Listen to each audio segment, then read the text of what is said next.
Alors, pour cette nouvelle vidéo, on va donc voir les boucles. Mais avant ça, on va d'abord corriger l'exercice que je vous ai laissé en fin de cours précédent sur les conditions.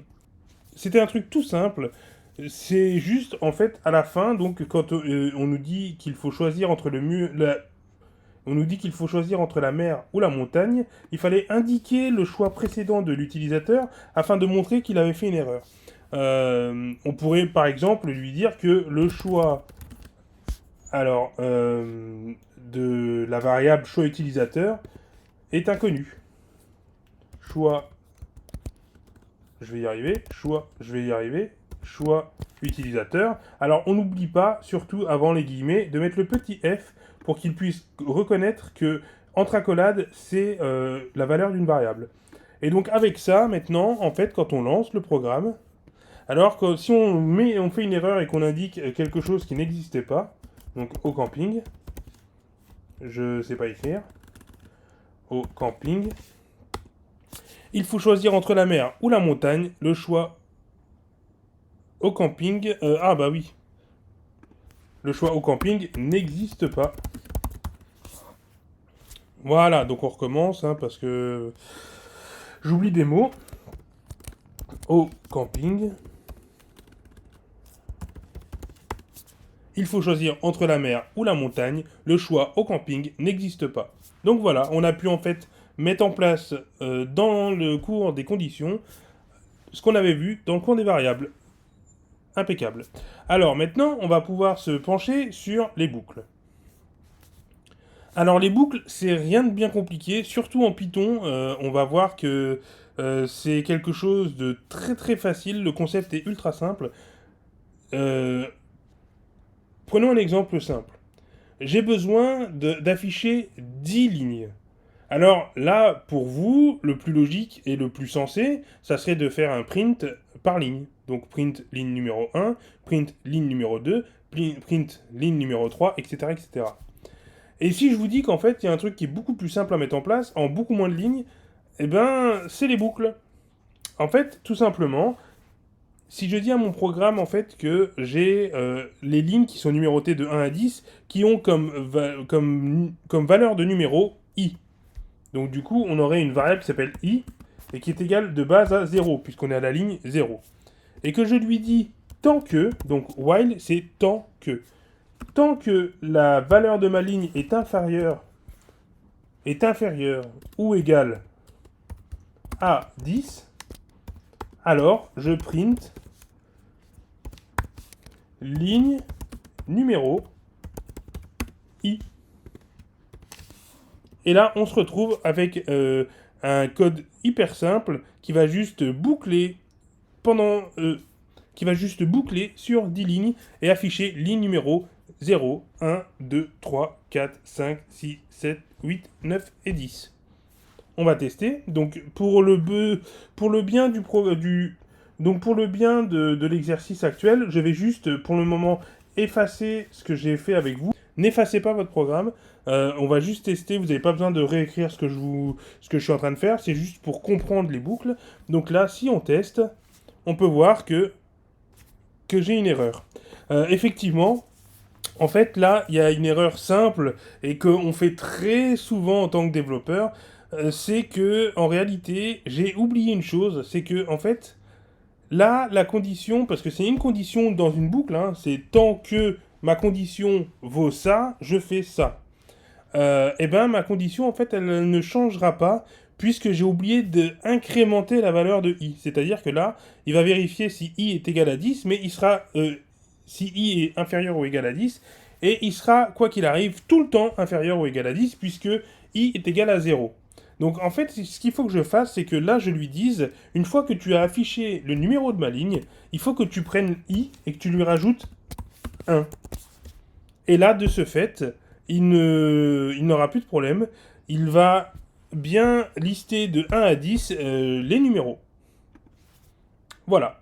Donc bon, ça se fait en quelques microsecondes parce que bon, l'ordinateur est hyper rapide, mais on voit bien ligne numéro 0, 1, 2, 3, etc., etc., jusque 10. Donc voilà ce qu'on peut dire sur les boucles. Les boucles permettent de répéter une instruction tant qu'une condition n'est pas remplie. Alors, si on reprend notre exemple à nous, on pourrait donc, par exemple, dans notre programme à nous, proposer en fait à chaque fois à l'utilisateur de rentrer une nouvelle donnée plutôt que de quitter le programme. Donc, c'est-à-dire que par exemple, on pourrait créer une variable ici, programme démarrer, et qui serait égale à true. Et donc, de ce fait, on créerait une boucle qui dirait que tant que programme démarrer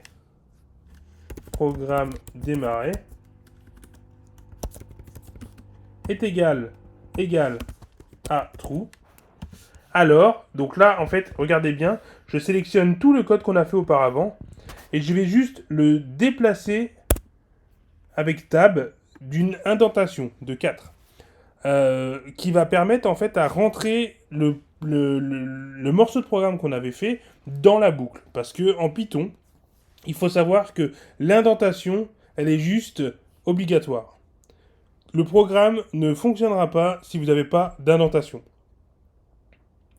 Donc là, alors, on est bien dans une boucle qui dit que tant que programme démarrer est égal à true, alors on va redemander à chaque fois, préférez-vous la mer ou la montagne? D'ailleurs, ça ne fonctionnera uniquement que si ce morceau de code ici se met dans la boucle. Donc une fois ceci fait, mis à part programme démarrer évidemment, parce que sinon on ne connaît plus la variable programme démarrer et la boucle ne peut pas fonctionner.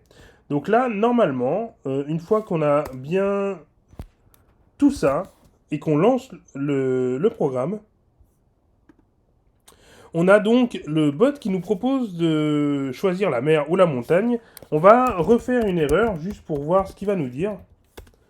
Et il nous dit bien, il faut choisir entre la mer ou la montagne. Le choix au camping n'existe pas. Et de nouveau, on a mon bot de voyage. Préférez-vous la mer ou la montagne?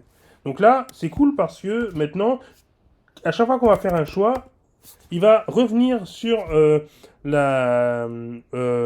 sur sa question initiale, c'est-à-dire préférez-vous la mer ou la montagne? Alors, c'est cool, mais maintenant, par contre, on ne sort plus du programme. Ça, c'est embêtant, parce que maintenant, moi, si je veux sortir du programme, comment je fais? Là, vous êtes embêté. Alors, oui, effectivement, on peut mettre stop, hein. Voilà, tac. Et là, on est sorti du programme. Alors, ne vous inquiétez pas de l'erreur du traceback. C'est rien d'inquiétant, c'est juste que on a interrompu le programme et donc ça lui a pas vraiment plu. Parce qu'il y a des manières plus clean de le faire. Et on va le voir ça maintenant. Alors, donc, pour quitter ce programme, là, il faudrait en fait lui dire que on peut quitter en appuyant par exemple sur la lettre Q. Donc on pourrait lui dire, préférez-vous la mer ou la montagne? Et ici, entre parenthèses, mettre Q pour quitter. Et là, dans ces cas-là, on n'a plus qu'une condition à faire. En plus du elif choix utilisateur égale montagne, on pourrait lui dire, ah ben, sinon, si choix utilisateur est égal à Q, alors, on lui dirait au revoir, voilà, et on mettrait programme démarrer à false. Et là, dans ces cas-là, le programme va quitter bien gentiment et on va se retrouver avec un programme fermé correctement. Donc on va tester pour voir. Alors, mon bot de voyage, préférez-vous la mer ou la montagne? Mettre Q pour quitter. Donc je décide de mettre Q, au revoir, et le programme c'est terminé. Alors, par contre, là où c'est problématique, c'est que si on met Q en minuscule, ça ne marchera pas. Alors, pour ce faire, il y a une petite astuce. En fait, on peut enchaîner les conditions dans un même bloc. C'est-à-dire que le elif, il pourrait contenir une condition ou une autre. Et une autre. Peu importe. C'est ce qu'on appelle les opérateurs. AND et OR. Par exemple, si je lui dis choix utilisateur égale Q majuscule ou, donc OR, choix utilisateur est égal à Q minuscule, alors le programme se quitterait. Donc le OR permet en fait de rajouter une condition, et cette condition c'est le choix utilisateur est égal à Q majuscule ou le choix utilisateur est égal à Q minuscule. À savoir que, donc ça je vais vous le mettre en commentaire parce que là il n'y a pas de réel besoin de le mettre, mais on pourrait dire end. Par exemple, si choix utilisateur est égal à Q, oups, j'ai fait une faute, end choix utilisateur est égal à Q minuscule. Là, alors il faudrait que je mette Q majuscule et Q minuscule pour que le programme quitte. Donc là, on fait un test avec le Q minuscule. Hop, on fait un Q minuscule, on tape entrée, au revoir, le programme a bien quitté. Alors avec tout ce que vous avez appris là sur les boucles et les conditions, donc je vais vous laisser un petit exercice bien sympathique. Alors pas de panique, si vous n'arrivez pas à le faire ou à aller jusqu'au bout, le but c'est d'essayer, hein. C'est pas de réussir forcément du premier coup. Sachant qu'en plus dans la vidéo qui va suivre, on va corriger ensemble. Donc l'exercice suivant, ce serait en fait de créer un programme que j'appelle le plus ou moins. Donc en fait, ça serait un programme qui demanderait à l'utilisateur de rentrer un nombre que le programme aurait choisi lui-même, par exemple, et de donner un indice plus ou moins en fonction de ce que l'utilisateur lui rentre. C'est-à-dire que par exemple, donc là, pareil, je vais effacer pour le moment, je vais vous donner l'énoncé. Donc on aurait par exemple l'ordinateur qui aurait choisi le chiffre 32. Et on aurait donc l'utilisateur qui devrait donc choisir un chiffre dans la console. Donc c'est-à-dire par exemple si je mets 20, l'ordinateur me dirait ah non, c'est plus. Et l'utilisateur rentrerait donc par exemple 40. L'ordinateur c'est moins, etc., etc., jusqu'à ce que l'utilisateur rentre le bon chiffre, 32 par exemple, et que l'ordinateur lui annonce victoire, tu as gagné, et que le programme se termine.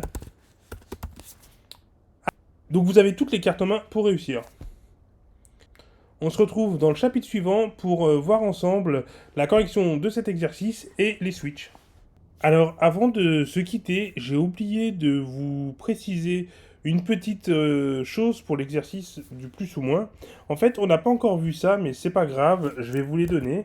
En fait, on a besoin d'utiliser une fonction qui s'appelle int, qui permet en fait de transformer le contenu la valeur d'une variable en un chiffre. Par exemple, si vous mettez donc, je sais pas moi, choix utilisateur dans la console et que vous mettez que vous avez un choix utilisateur en input et que vous lui donnez comme valeur par exemple 40, alors ça va poser problème parce que 40 est un chiffre.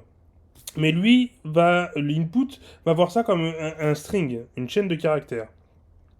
Donc il faut transformer cette chaîne de caractères en un chiffre pour qu'il puisse être compris et évalué vis-à-vis du choix de l'ordinateur. Donc pour ce faire, vous avez besoin en fait de int qui permet de mettre en fait le input dans le int. Et dans ce cas-là, on dit alors prends le input et transforme-le en int, en entier, integer. Voilà. Ça correspond plus ou moins d'ailleurs au type de variable qu'on a vu précédemment il y a quelques vidéos. Et int, c'est integer.